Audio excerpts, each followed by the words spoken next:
Perkenalkan, nama saya Sautroditua Siagian dari jurusan Teknik Mesin Universitas Nusa Cendana.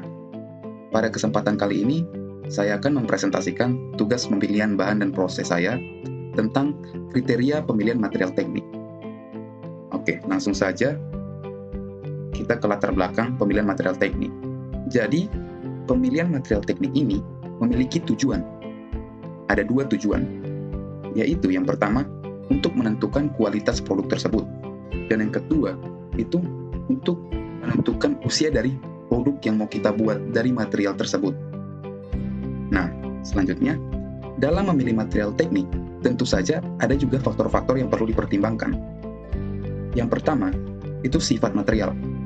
Sifat material itu menentukan sifat khusus material dan untuk memperkirakan perilaku material tersebut dalam kondisi-kondisi tertentu. Sifat material ini juga terdiri dari sifat mekanik. Sifat mekanik itu berkaitan dengan kekuatan, kekerasan, tegangan, regangan. Ada juga sifat termal. Sifat termal ini berkaitan dengan panas atau dinginnya suatu material. Yang ketiga, sifat kimia. Sifat kimia itu berkaitan dengan zat kimia dari material tersebut, atau perubahan atmosfer, ataupun air.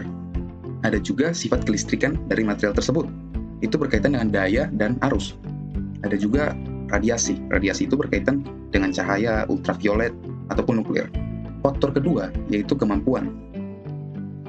Material yang menyusun suatu part tentunya harus mampu menahan kondisi lingkungan luar dan berfungsi tanpa mengalami failure ataupun kegagalan.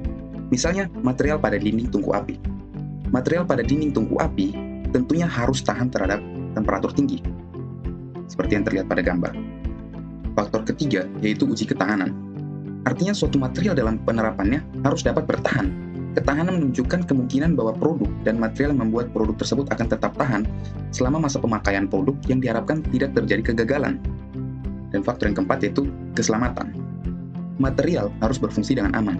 Jika tidak, kegagalan produk dari material ini dapat menjadi masalah besar dalam situasi tertentu, seperti di pesawat terbang dan high pressure systems, atau sistem tekanan tinggi. Ini contoh material pada rangka pesawat, yang tentunya umumnya itu dipilih aluminium karena massa jenis aluminium yang lebih ringan.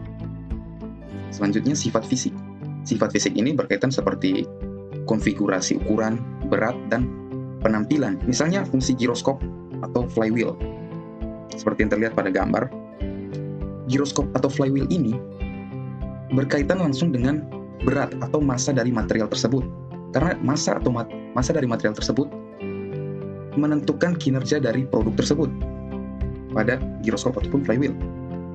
Selanjutnya, faktor keenam, kondisi lingkungan. Kondisi lingkungan di mana suatu produk beroperasi sangat mempengaruhi kegunaannya.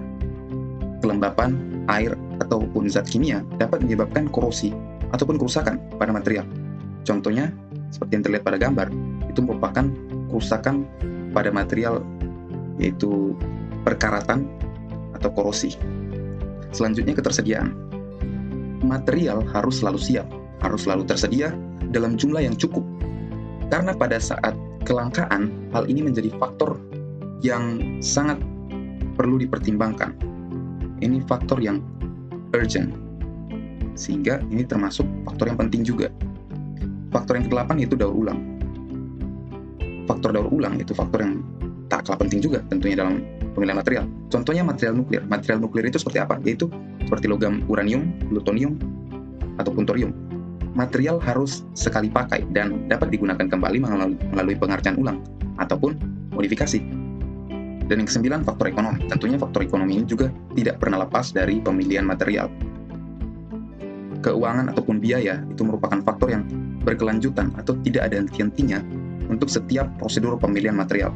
Total biaya keseluruhan pemilihan material itu terdiri dari dua, yaitu biaya material itu sendiri dan kedua, biaya pengelolaan material tersebut hingga menjadi suatu produk. Jadi, biaya itu juga dapat dipertimbangkan sebagai faktor yang penting dalam pemilihan material. Jadi, itulah kriteria atau faktor yang harus dipertimbangkan saat memilih material untuk digunakan sesuai dengan bidang-bidangnya. Sekian yang dapat saya sampaikan pada kesempatan kali ini. Jika ada kekurangan, saya mohon maaf. Terima kasih.